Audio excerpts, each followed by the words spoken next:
Hello दोस्तों। आज हम बात करेंगे लकवा पैरालिसिस, जिसे हम ब्रेन स्ट्रोक भी कहते हैं। हमारे देश में दोस्तों लकवे की बीमारी, पैरालिसिस की बीमारी बहुत ज्यादा बढ़ गई है। हम आए दिन सुनते रहते हैं अपने घर में, पड़ोस में या रिश्ते नातेदारों में कि फला आदमी को लकवा हो गया, किसी को पैरालिसिस हो गया। यह बहुत कॉमन होते जा रहा है दोस्तों। लकवे की बीमारी में अस्पतालों में पैसे तो बहुत अधिक लगते हैं दोस्तों। सबसे बड़ी बात यह है कि इसमें मरीज दूसरों पर आश्रित हो जाता है। छोटी छोटी बातों के लिए, छोटे छोटे काम के लिए उन्हें दूसरों का सहारा लेना पड़ता है। इसी सारी बातें हम अपने आज इस चैनल पे करेंगे। पैरालिसिस की बीमारी को जानेंगे, साइंटिफिक तरीके से जानेंगे, आसान भाषा में समझेंगे। आप वीडियो के अंत तक बने रहिए दोस्तों। हम इसमें पैरालिसिस, लकवे के लक्षण, इससे बचाव, इसकी दवाइयाँ, इसका इलाज का तरीका, इसके प्रकार, हम सारी जानकारी इसमें सम्मिलित करेंगे दोस्तों। आपने हमारा चैनल अभी तक सब्सक्राइब नहीं किया तो प्लीज आपसे निवेदन है, रिक्वेस्ट है, हमारा चैनल सब्सक्राइब करिए, लाइक करिए, शेयर करिए। आप हमारा वीडियो पसंद करते हैं दोस्तों, शेयर करते हैं, आप उसे देखते हैं तो हमें भी अच्छा लगता है, हमें भी खुशी मिलती है। आइए दोस्तों, हम जानते हैं लकवे के बारे में।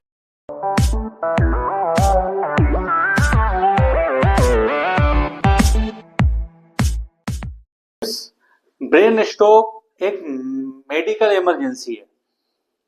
तो हम जानते हैं ब्रेन स्ट्रोक, लकवा होता कैसे है। जब ब्रेन का, मस्तिष्क का कोई एक भाग डैमेज हो जाता है किसी कारण से, तब इसमें शरीर के कुछ हिस्सों में कमजोरी आ जाती है। चाहे तो वो एक हाथ हो एक तरफ का, या एक पैर हो, या आधा शरीर हो, या आधा चेहरा हो, या तो ये लेफ्ट तरफ भी हो सकता है या राइट तरफ भी हो सकता है। आधे शरीर की कमजोरी, जबान में तुतलापन, जबान लड़खड़ाना, चेहरे का टेढ़ापन, हाथ या पैर की पकड़ कमजोर होना, यह लकवा कहलाता है। जब मसल्स कमजोर होती है दोस्तों, जब मसल्स वीक हो जाती है, जब इंसान की पकड़ कमजोर हो जाती है, तो इसको मेडिकल भाषा में मस्कुलर एट्रोफी कहते हैं। फ्रेंड्स, हम जानते हैं इसके कारणों के बारे में। जब ब्रेन के किसी हिस्से में खून का संचार रुक जाता है, नसों में थक्का जम जाता है, तो लकवा होता है दोस्तों, पैरालाइज होती है बॉडी। ब्रेन को दो हिस्सों में ब्रेन बटा हुआ होता है, राइट ब्रेन और लेफ्ट ब्रेन। जब राइट वाले ब्रेन में कोई डैमेज आता है, कोई नसों में खून का या बहाव रुकता है, या थक्का रुकता है, या नसें फटती है, तो लेफ्ट तरफ की बॉडी जो है प्रभावित होती है, चाहे वो लेफ्ट तरफ का चेहरा हो, हाथ हो या पैर हो। जब लेफ्ट तरफ का ब्रेन में कोई डैमेज आता है तो राइट तरफ की बॉडी पैरालाइज होती है। ये दो प्रकार के पैरालिसिस होते हैं। पहला इस्चेमिक स्ट्रोक और दूसरा हेमोरेजिक स्ट्रोक। अपन बात करें पहला इस्चेमिक स्ट्रोक की, तो यहाँ जो ब्रेन की नसें हैं, जो ब्रेन की नालियां हैं जिसमें से खून बहता है, उसमें अगर कोई क्लॉट आ जाता है, कोई खून का थक्का जम जाता है और ब्रेन सप्लाई रुक जाती है, खून सप्लाई रुक जाती है, तो इस्चेमिक स्ट्रोक आता है दोस्तों। दूसरा होता है दोस्तों हेमोरेजिक स्ट्रोक। इसमें ब्रेन की नस फटती है दोस्तों, जिसे हम ब्रेन हेमरेज कहते हैं। जब बहुत ही खतरनाक होता है, बहुत ही डेंजर होता है दोस्तों। इसमें पेशेंट सीधे कोमा में जाता है, मेडिकल इमरजेंसी में जाता है। इसमें पैसे भी बहुत लगते हैं और जाने का जोखिम भी बहुत अधिक रहता है दोस्तों। तीसरा एक कारण होता है दोस्तों, जब किसी का कोई एक्सीडेंट हो जाता है, कोई ट्रॉमा आ जाता है, किसी कोई बाइक से गिर गया, जिन्होंने हेलमेट नहीं लगाया है और वो गिर गया, उसकी रीढ़ की हड्डी में, स्पाइनल कॉर्ड में इंजरी हो गई, या कोई ब्रेन में डैमेज आ गया, उसकी वजह से भी पैरालाइज बॉडी होती है। लेकिन सबसे अच्छी बात दोस्तों कि इससे डरना नहीं है। पैरालाइज लकवा रिकवर हो जाता है। हम वीडियो में आगे बात करेंगे रिकवर कैसे होता है। फ्रेंड्स, अब हम बात करेंगे अर्ली साइन एंड सिम्टम्स के बारे में।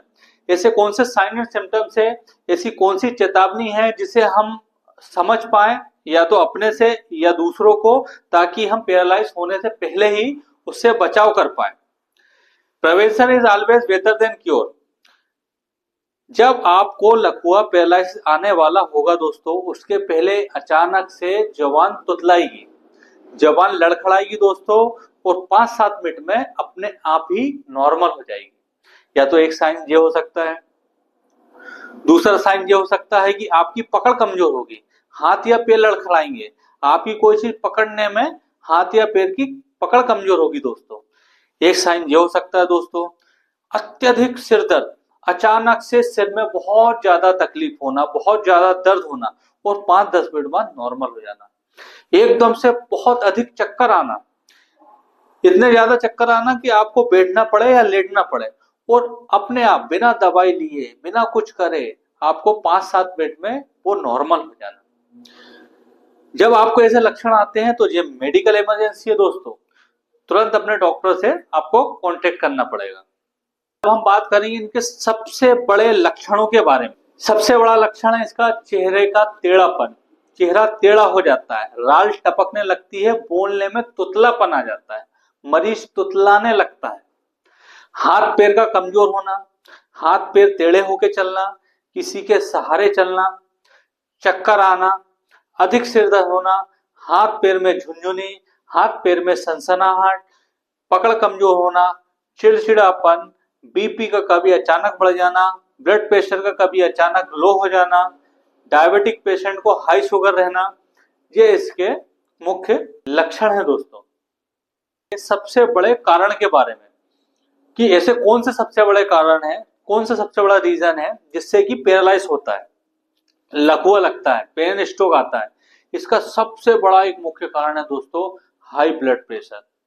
जैसा कि आप जानते हैं कि लकवे की बीमारी सिर में खून, सिर की नसों में, ब्रेन की नसों में खून को जमने से, खून क्लॉट होने से या डैमेज होने से पैरालिसिस होता है दोस्तों। सबसे बड़ा रीजन होता है फ्रेंड्स ब्लड प्रेशर हाई रहना। जिनका ब्लड प्रेशर 130/90 से ज्यादा है, उन लोगों को सबसे ज्यादा संभावना होती है पैरालाइज होने की। दूसरा कारण मुख्य है दोस्तों शुगर का बढ़ा रहना। सबसे इसका कारण है शुगर का बढ़ा रहना। शुगर अगर 180 से ज्यादा है और HbA1c की रिपोर्ट 6.5 से ऊपर आ रही है, तो इसका एक कारण यह भी है दोस्तों। एक कारण है था ऑटो इम्यून डिसीज, वजन का अधिक होना, महिलाओं में गर्भ निरोधक गोलियां चलना, एल्कोहल का यूज करना। शराब पीने से दोस्तों ब्लड प्रेशर बढ़ता है दोस्तों। आपका स्मोकिंग करने से, तंबाकू खाने से दोस्तों ब्लड प्रेशर बढ़ता है दोस्तों। ब्लड में, खून में कोलेस्ट्रॉल की मात्रा ज्यादा रहना, आपका टोटल कोलेस्ट्रॉल 200 से अधिक रहना, ट्राइग्लिसराइड 150 से अधिक रहना, यह भी एक लकवा लगने की मुख्य वजह है। एक्सरसाइज की कमी होना, आप प्रतिदिन 40 मिनट अपने बॉडी को नहीं देते हैं, एक्सरसाइज नहीं करते हैं, तब भी पैरालाइज होने की संभावना ज्यादा रहती है। वजन का अनियमित बढ़ना, वजन आपका बढ़ते जा रहा है, यह भी एक कारण होता है दोस्तों। जिनकी एज 45 साल से ज्यादा है उनको भी पैरालाइज होने की संभावना ज्यादा रहती है। इसलिए समय समय पर चेकअप कराएं, लिपिड प्रोफाइल टेस्ट कराएं, कोलेस्ट्रॉल कराएं। आपको कोई भी लक्षण मिलते हैं तो अपने डॉक्टर से संपर्क करें। क्लॉट अगर आपका हार्ट में है, हार्ट की नसों में, हृदय की नसों में अगर कोई क्लॉट घूम रहा है और वो ब्रेन की नसों तक पहुंचता है और वहां पर थक्का जमा देता है, तो दोस्तों ब्रेन हेमरेज या ब्रेन स्ट्रोक या पैरालाइज होने की संभावना ज्यादा रहती है। अब हम बात करते हैं इसके बचाव क्या करें। क्या ऐसा करें कि हम पैरालाइसिस ना हो। सबसे पहली चीज, आपको नमक कम खाना है, नमक बिल्कुल कम से कम इस्तेमाल करें। हरी पत्तेदार सब्जियां खाना है, तला भुजा कम से कम खाना, नहीं खाए तो ज्यादा अच्छा है। अगर डॉक्टर ने आपको खून पतला करने की दवाई दी है, ब्लड प्रेशर की दवाई दी है, ब्लड थिनर की दवाई चल रही है, तो नियमित तौर पे लेना है। ब्लड प्रेशर की दवाई है, बंद नहीं करना है। मेरे कुछ ऐसे पेशेंट है जो बीपी की दवाई खाने में बहुत नाटक करते हैं, बोलते हैं आदत पड़ जाएगी। आदत डालनी पड़ेगी अगर आपको ब्लड प्रेशर है तो। आप ब्लड प्रेशर की दवाइयां नहीं खाएंगे तो पैरालाइज हो जाएगा, लकवा लग जाएगा, किडनी फेल हो जाएगी, मल्टीपल ऑर्गन फेल हो जाएंगे।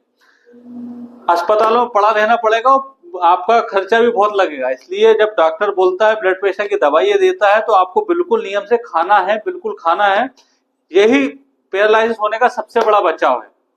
अगर आप हार्ट पेशेंट है, आपकी एज ज्यादा है, तो आपको ठंड से बचना है। अगर ठंड से बचेंगे तो आपका खून गाढ़ा नहीं होगा। ठंड में दोस्तों खून गाढ़ा हो जाता है और पैरालाइज होने की संभावना ज्यादा रहती है। अगर आप फिजियोथेरेपी कराएं, इससे मांसपेशियां नरम रहेंगी।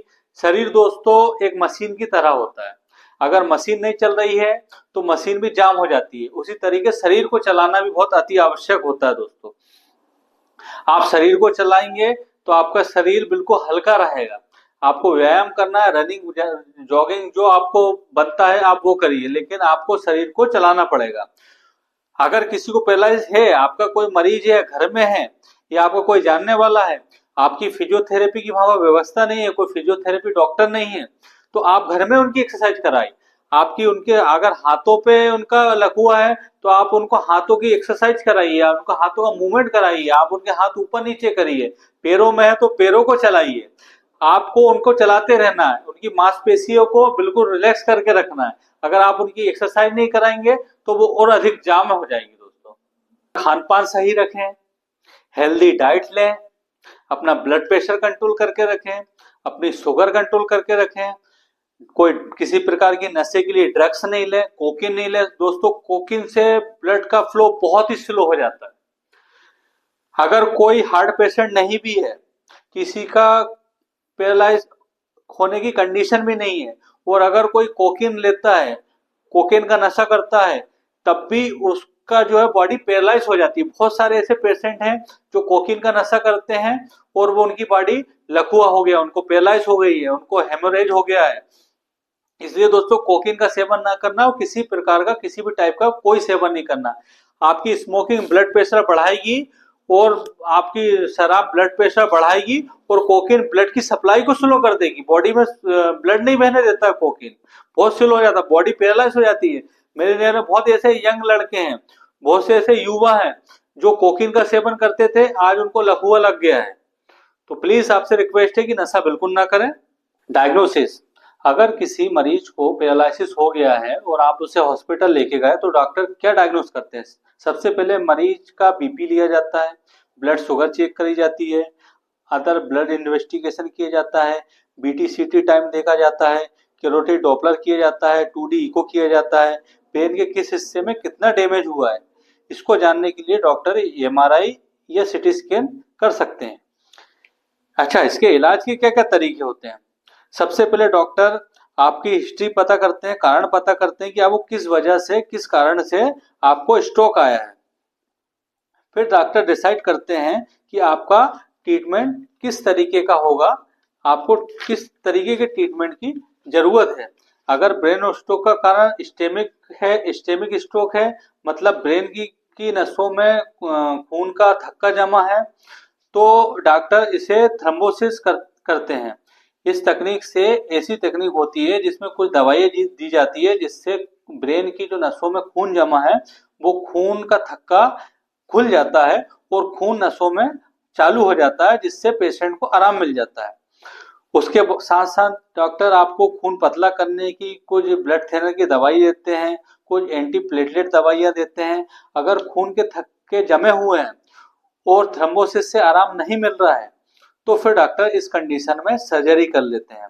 और अगर आपको हेमोरेजिक स्ट्रोक आया हुआ है तब तो इसकी सर्जरी ही की जाती है। इसके अलावा इसकी फिजियोथेरेपी और स्पीच थेरेपी, ये इसके कुछ इलाज के तरीके हैं।